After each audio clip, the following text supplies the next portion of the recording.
jebe dra no par jebe ge taraba dan tam je gembe bardu jobra jeba tam je ge se jebe mo non kada nam pe san jen tam je de wan tang den tung yao tang de ne de la na me pa yang tam bra so be chan ju ren bo je to bra ja da la dang wa jebe dra no bar jebe ge tarba dan tam je gembe bardu jobra jeba tam je ge se jebe ma nang ka da nam pe sen chen tam je de wa dan den tung yao dang de ne de la na me pa yang tao pra so be chan ju ren po je to pra ja da la dang wa jebe da no bar jebe ge tarba da tam je gembe bardu jobra jeba tam je ge se jebe ma nang ka dang nam pe sen chen tam je de wa dan den tung yao dang de ne de la na me pa ya la bra so be jan ju ren po je to bra ja de je de sama ge gi bardu longa yisum ge wa la go ma shi bardu longa yisum ge wa la go de re ne sun te ne ma sang da sam ge bardu longa yisum ge wa la go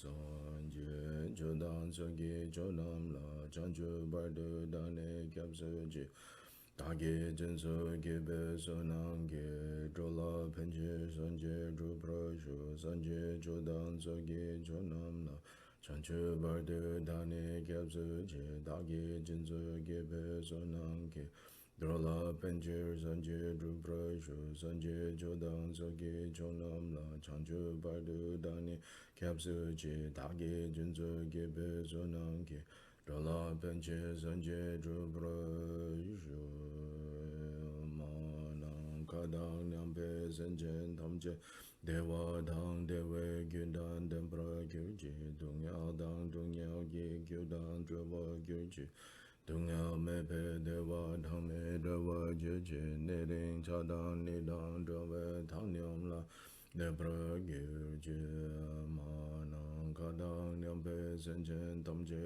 de wa dang de we gyun dan den pra gyur ji dung yao dang dung yao gi gyur dang zhe wa gyur ji dung yao me pe de wa dang me zhe wa gyur ji ne ring cha dang ni dang zhe we tang nyam la ne pra gyur ji ma nang ka dang nyam pe sen chen tam che de wa dang de we gyun dan den pra gyur ji dung yao dang dung yao gi gyur dang zhe wa gyur ji dung yao me pe de wa dang me zhe wa gyur ji ne ring cha dang ni dang zhe we tang nyam la ne pra gyur ji.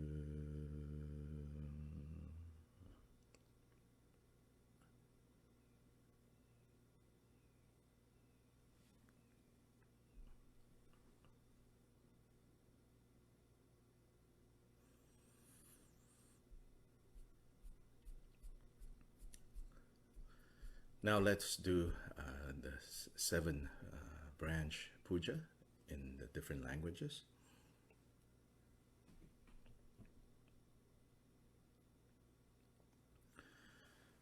In all the worlds of the 10 directions reside Tathagatas of the 3 times. Before each of you, lions among humans, I prostrate joyfully with body, speech, and mind. By the power of this aspiration to noble deeds, all conquerors appear vividly in my mind. With as many bodies as there are atoms in all the lands, I prostrate to all you conquerors. In each atom are Buddhas numberless as atoms, all in the midst of the heirs of the Buddhas. Thus I conceive of this Dharma Dhatu as completely filled with you conquerors in this way.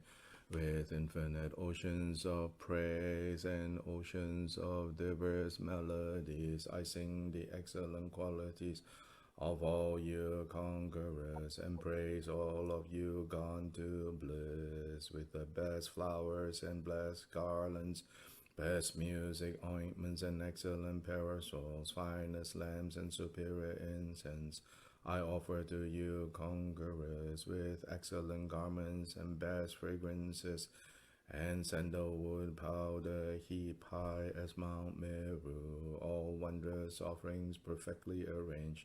I offer to you, conquerors, these vast and unequal offerings to each and every one of you, conquerors, with the power of conviction and noble deeds. I prostrate and offer to all you conquerors all the harmful deeds that I have done with my body, speech, and mind, under the power of desire, hatred, and ignorance. I confess each and every one of them. I rejoice in all the meritorious deeds of all conquerors of the 10 directions and the heirs of the Buddhas. Solitary realizers, hearers still in training and beyond, and all wandering beings. You who are lamps of the worlds of the 10 directions, who have unobstructedly attained Buddhahood through the stages of Bodhi. All you who are my protectors, please turn the unaxled wheel of Dharma. With palms together, I earnestly beseech you who may intend to manifest final nirvana. Please remain for as many eons as there are atoms in the world, for the happiness and well-being of all wandering beings, whatever slight virtue that may have been gathered through prostrating, offering, confessing, rejoicing, requesting, and beseeching, I now dedicate to complete Bodhi.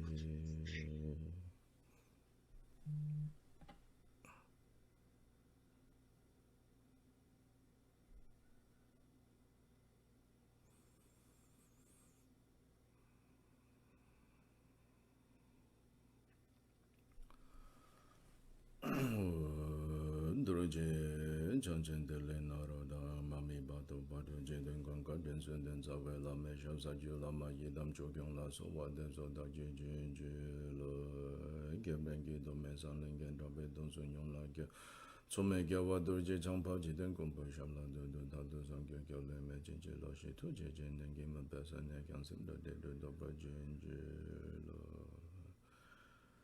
Hong Jin Yu Jin the Chang San Pema Gen Tong Pon La Ya San Chok Yang Ga Dum Ne Pema Ju Ne Shi Shu Dong Gu Dong Kan Dong Mang Po Ko Ke Ke Che Sen Da De Ge Jin Jin Lo Ji Shu So So Gu De Pema Se De Hong O Min Chok Ge Yin Gin Po Tan Ne Do Sun San Jin Wen Yin Ki Yin O Mo Ne Ran Sen Chok Gun Gon San Tong Zen Ba So We Lo Me Shao Lo So De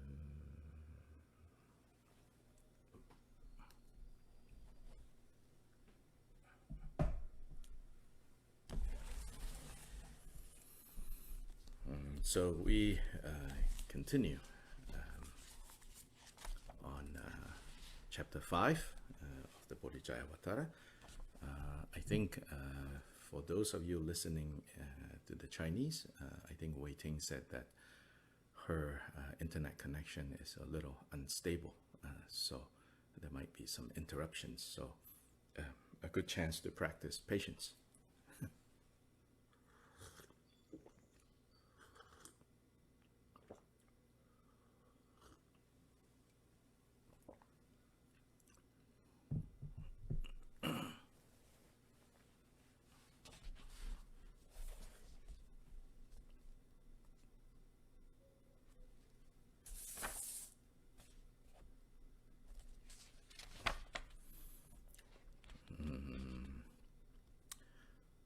So last time we looked at verses 34, that section from 34 to 44,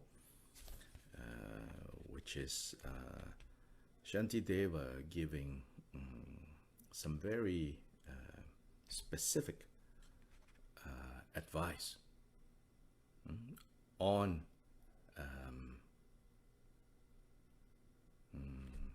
how to walk, what to do with your eyes,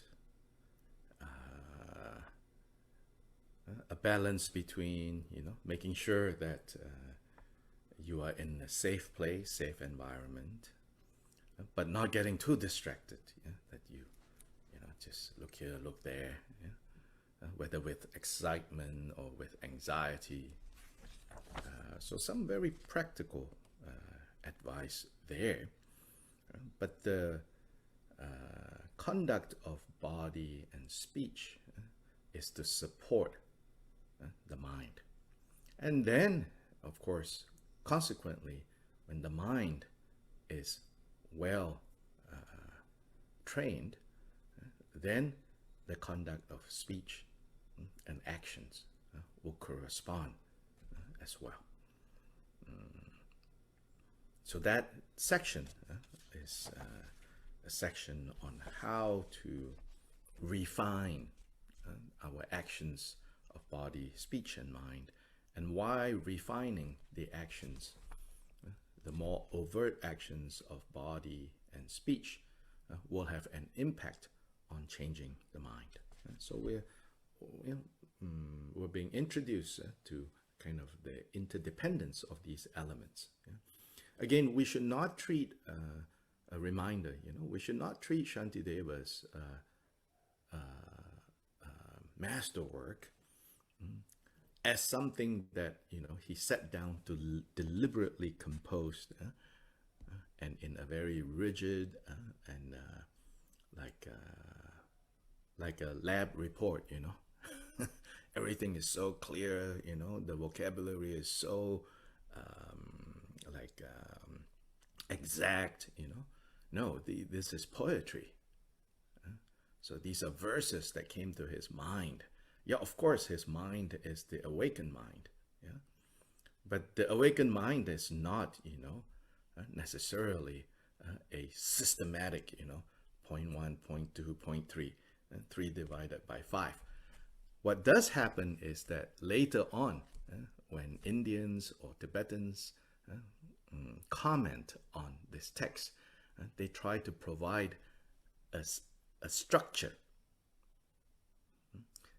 which can be helpful, knowing some of the structure, but let's not get too carried away by the structures and try to force, a structure into what's essentially something said to touch our hearts. So I would say that's most important. Yeah, this is said to touch our hearts, so that we will change our heart, we will change our mind.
So section 45, starting from verse 45 to 58,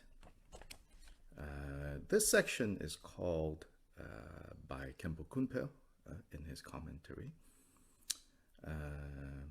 how to protect the precepts, meaning how to protect those guidelines that we have undertaken.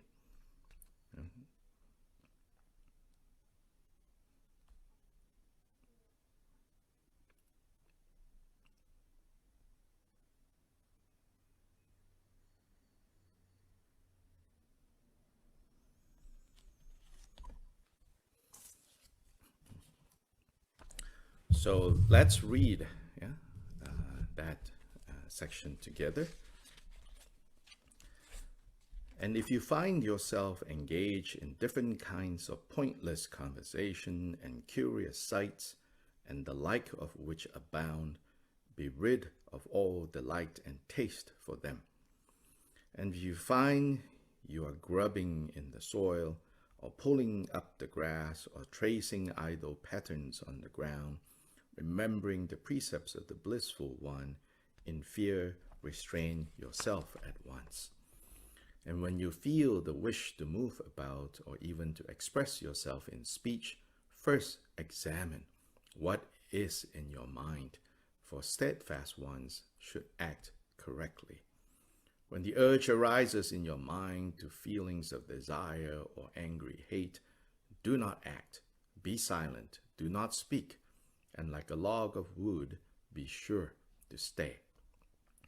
And when your mind is wild or filled with mockery, or filled with pride and haughty arrogance, or when you would expose another's secret guilt to bring up old dissensions or to act deceitfully, or when you want to fish for praise or criticize and spoil another's name or use harsh language, sparring for a fight, it is then that like a log you should remain. And when you yearn for wealth, attention, fame, a circle of retainers serving you, and when you look for honors, recognition, it is then that like a log you should remain. And when you are inclined to overlook another's need and want to get the best thing for yourself, and when you feel the urge to speak, it is when that, like a log, you should remain. Impatience, indolence, faint-heartedness, and likewise arrogance and careless speech, attachment to your side, when these arise, it is then that like a log you should remain. Examine thus yourself from every side, take note of your defilements and your pointless efforts, for thus the heroes on the Bodhisattva path seize firmly on such faults with proper remedies. With perfect and unyielding faith, with steadfastness, respect and courtesy, with conscientiousness and awe, work calmly for the happiness of others. Let us not be downcast by the warring wants of childish persons quarreling. Their thoughts are bred from conflict and emotion. Let us understand and treat them lovingly. When acting irreproachably for our sake or the sake of others, let us always bear in mind the thought that we are selfless, like an apparition. This supreme freedom of a human life, so long awaited, now at last attained, reflecting always thus, maintain your mind as steadfast as Sumeru, king of mountains.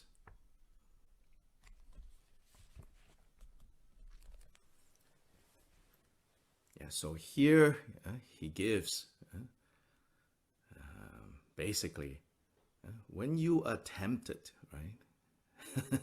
Or not even like tempted, when you are being distracted by the following things. All these are very common examples of how we become distracted, how we mindlessly do things. Some of the mindless things that we do don't have an immediate, obvious negative impact. But Shantideva is calling attention to even these subtle things that we do that that do in the long run build up and contribute to a particular pattern in our mind and in our way of behaving.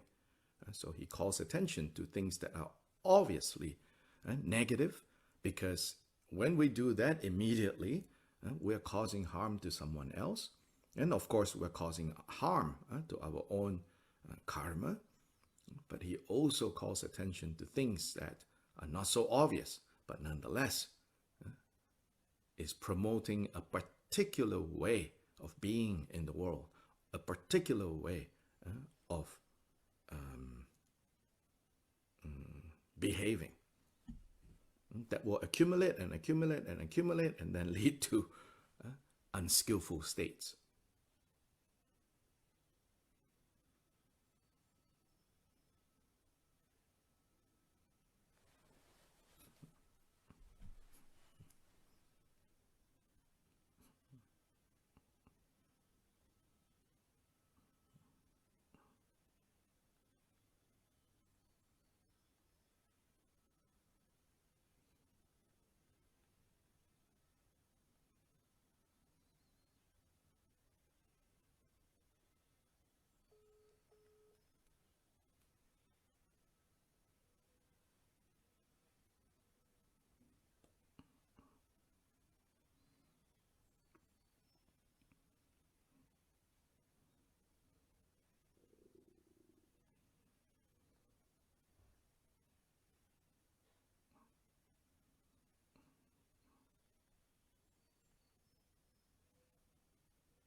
Yeah, so here it says, the first verse 45.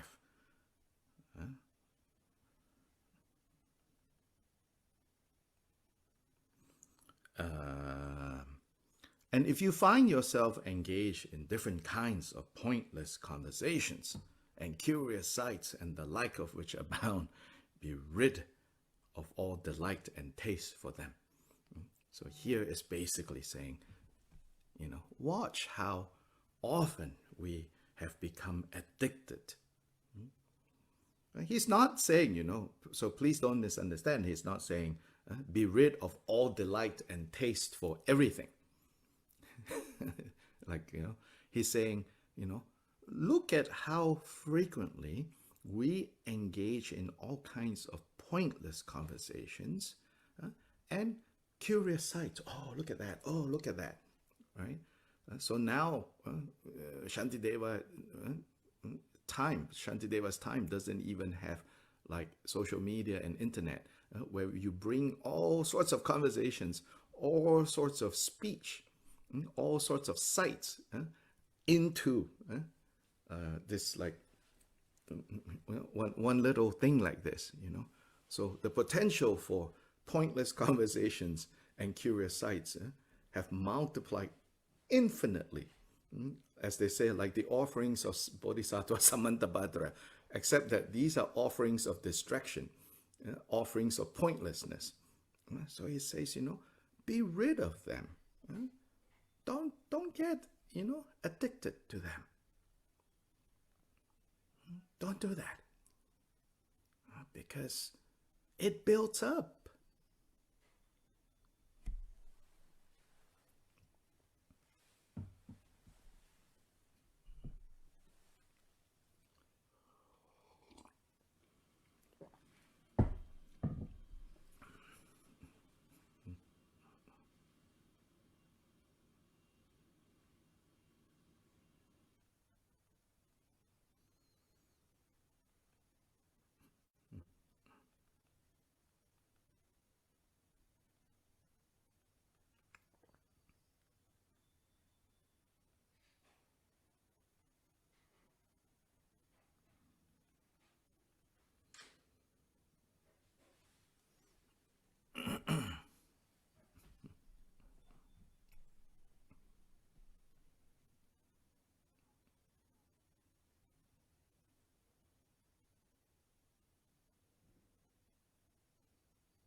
I think there's some talk about audio level.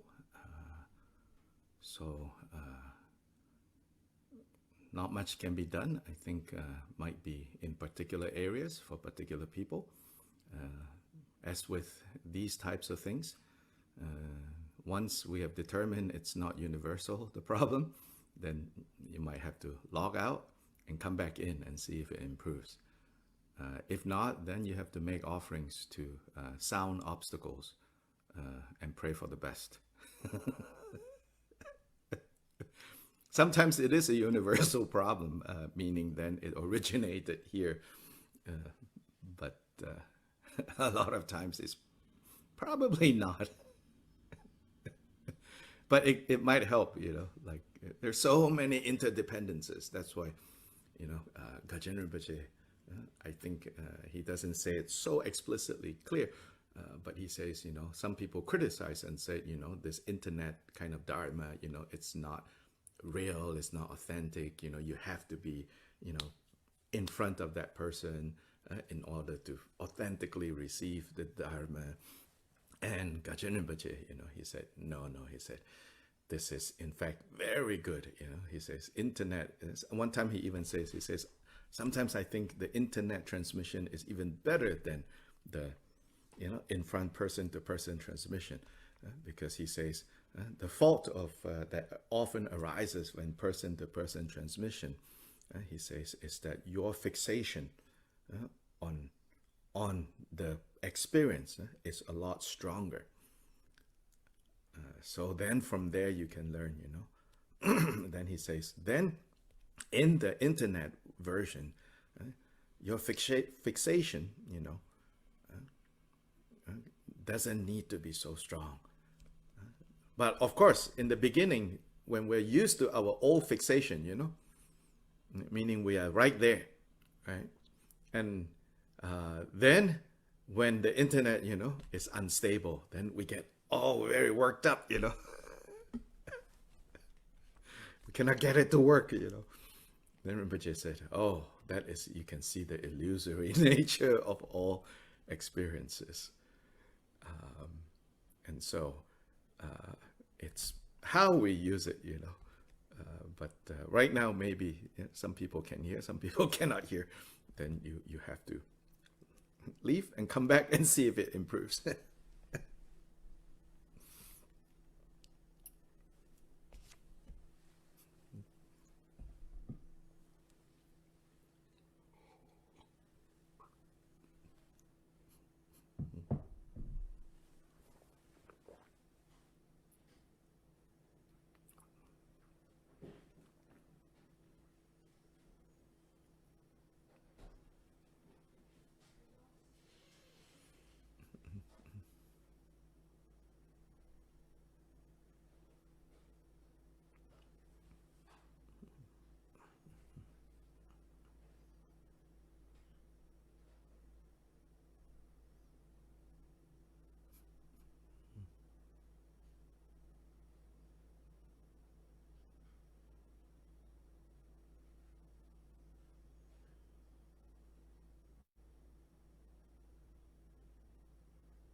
Oh, another possibility too is, well, a couple. So one, I noticed, like for example, Martha, Jeff, and others have invested in a comfortable set of headphones. So that helps too. Another possibility is if you cannot hear so well over Zoom, jump over to Facebook if you have Facebook and see if the Facebook live stream, if the sound quality there is better. There's so many different factors.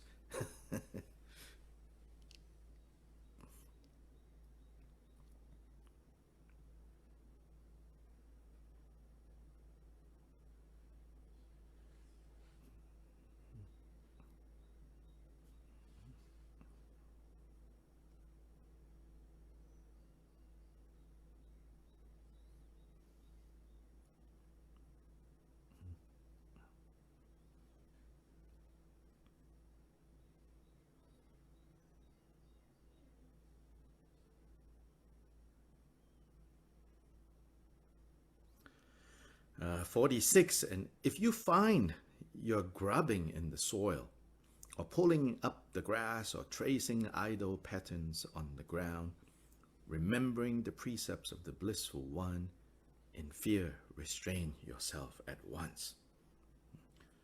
So he's saying, like if you like mindlessly just digging the soil, if you're sitting on the ground, or you're just like pulling up grass, tracing idle patterns on the ground.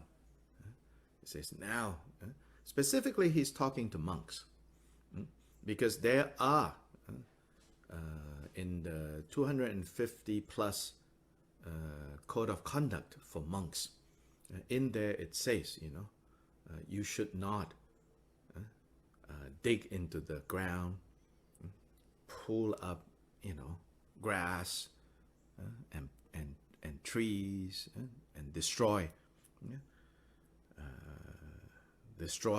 things. But whether we're monks or not, we can still learn something from this. So that's why, for example, some people think, they say, oh, rules for monks, we're not monks, it doesn't apply, right? That's a very common thing that you hear. They say, oh, those are rules for monks. No, it doesn't apply to us.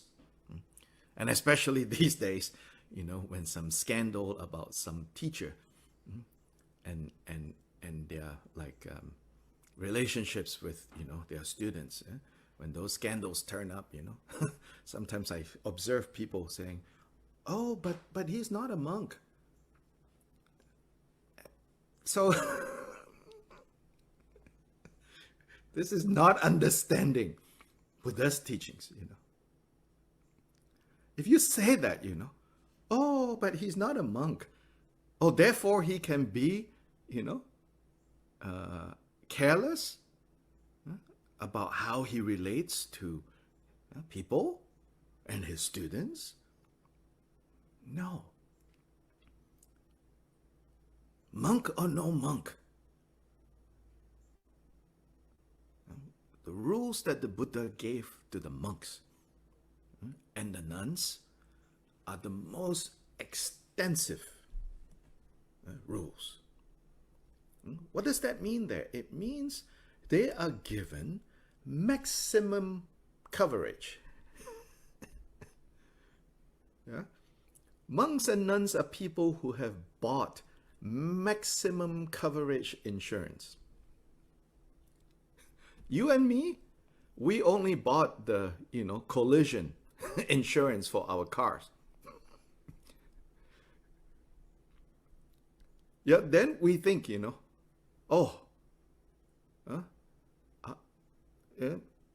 better this way, because I don't have to pay so much monthly. Collision. Collision in car insurance means, only when someone hits you, or when you hit someone, then they will pay for the damage that you have done to someone else. So you and me probably have only that level of protection from that comes from the limited vows that we have taken. what the Buddha gave monks and nuns are full coverage, maximum protection.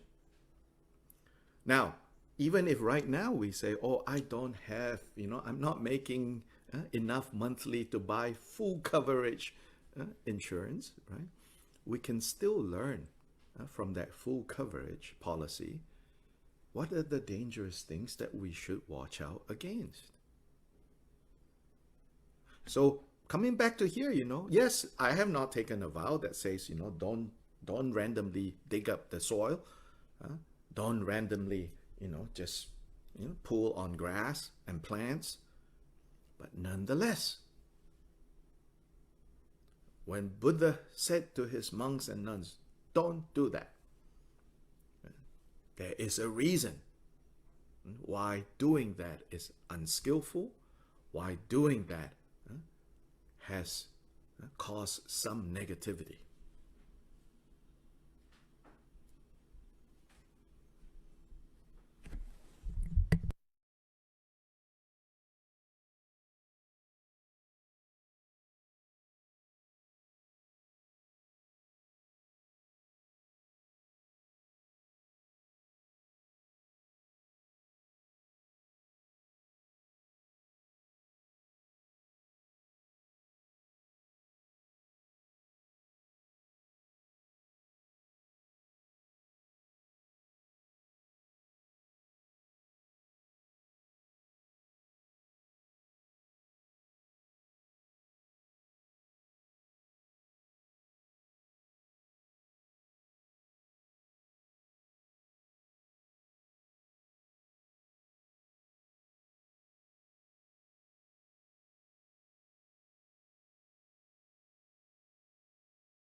So when it says, so another example, like it said that monks, nuns, they should have like the robes, so that they have a lower robe, an upper robe, and an outer robe. Then you say, well, I never took those vows. They don't apply to me. No, the principle behind that applies, which is we should relate to the clothing that we have in a very simple and uncomplicated way. Like wear what is necessary to protect yourself from the elements. Don't get carried away. Right? Keep it simple.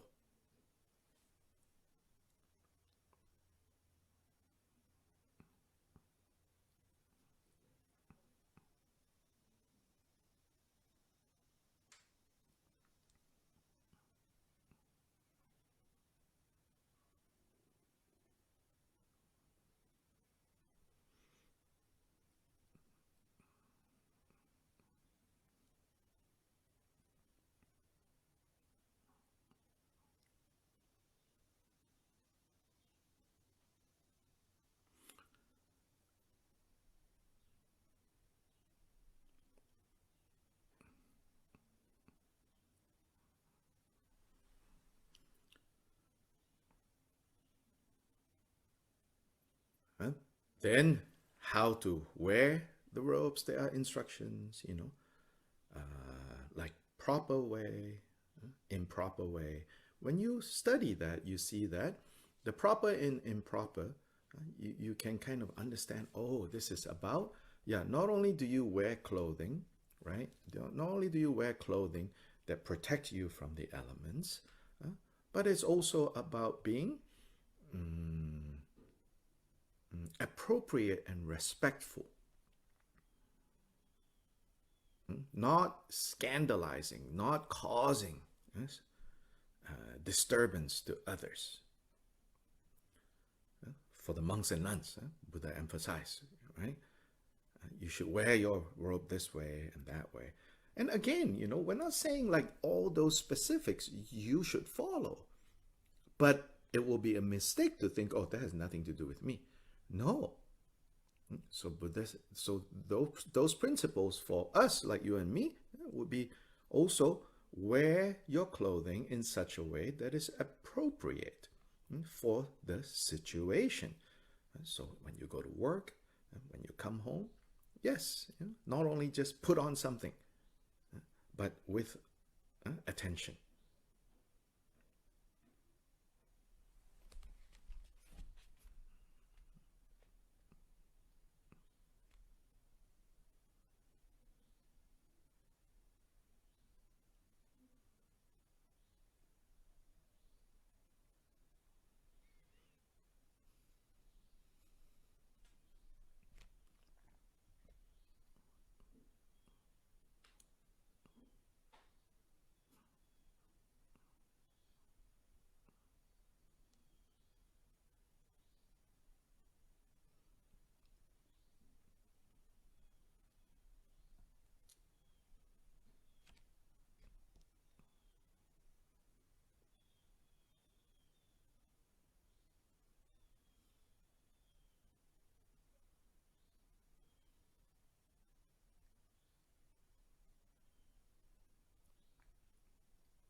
So then if you are like outside or very nice weather, you're sitting on grass and we all do that very often. What I'm going to say next, here on verse 46, we when we're bored, our hands start pulling out grass. Blades of grass, just pull as we're talking or looking around, pull, Shantideva says, here, no, stop that, don't do that.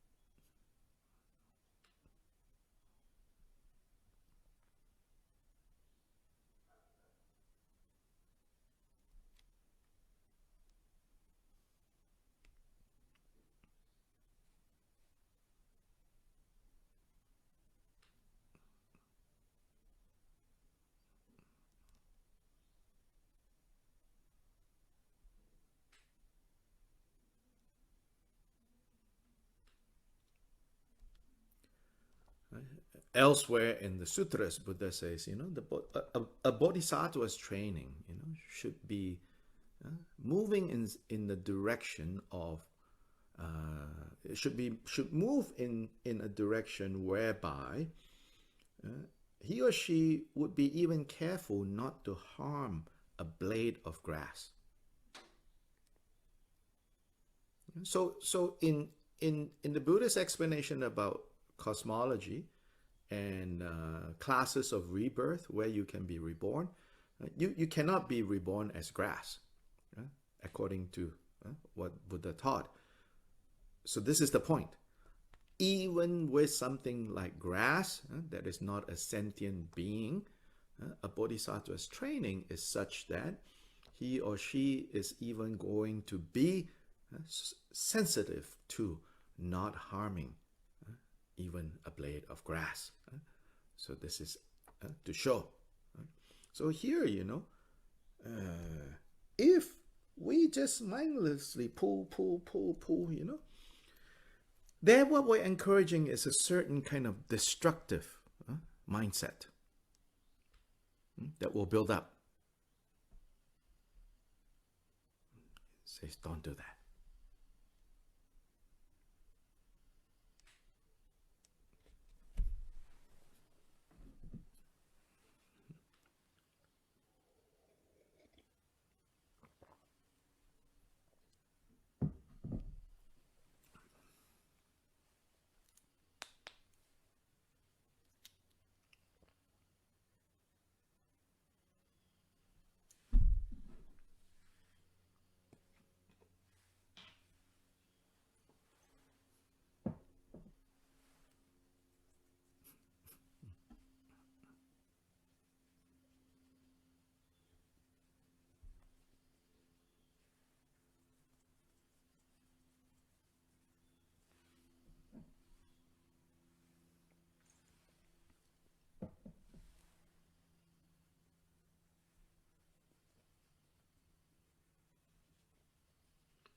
Digging into the ground, So in this section, it's about, for no reason doing these things. So digging into the ground, it seems harmless. It seems innocent enough. But again, like, what stress are we causing to those bugs and creatures living in the ground? It's like someone digging into our house. What if there's a breed of giants that live in the world and decided to just dig around your neighborhood for no particular reason? So here is calling us to be aware. Now, of course, you're going to say, so wait, if we take this to its logical or illogical conclusion, that means we cannot even move. The Buddha also doesn't teach that kind of extreme. The Buddha is quite aware. Well, farmers have to farm. And maybe you're growing some food in your garden, you have to do that. But at least don't do it mindlessly for no reason. Of course, you have to mow your lawn. If you have a lawn, you have to mow your lawn. This is, again, not an anti-lawn mowing spiritual discipline that you have joined. So this is not an anti-farming or gardening, but it's saying, be aware how your actions have impact on others. Start with the small things. Develop understanding, awareness, attention.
Here at the end it says, or in the translation I have, it says, in fear, restrain yourself at once.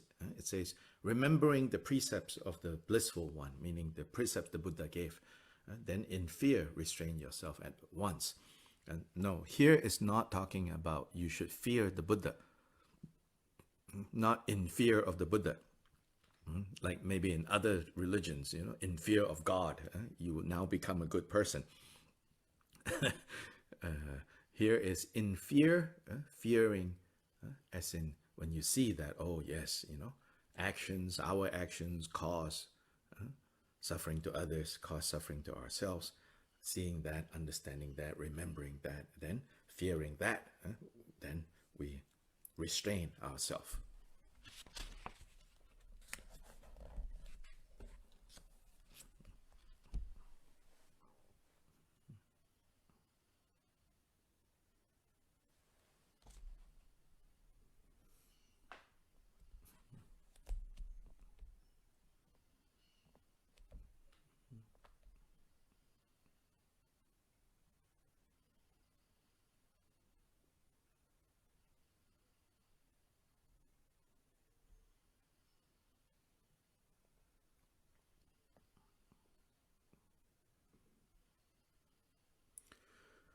And 47, and when you feel the wish to move about or even to express yourself in speech, first examine what is in your mind, for steadfast ones should act correctly. Yeah? So moving about, expressing yourself, first examine what is in your mind. Like why? Why do you need to move? Why do you need to say something? Examine your motivation especially. What are you moved by? Is it the 8 winds? Is it the 8 worldly concerns? Especially if, they're motivated by the 8 worldly concerns, then don't act. Don't move. The next few verses, he's going to use the basic advice he gave in the earlier section. He says, remain like a log. That means a log of wood. That means unmoving. Don't do anything. Remain like a log.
So let's take a short break right now.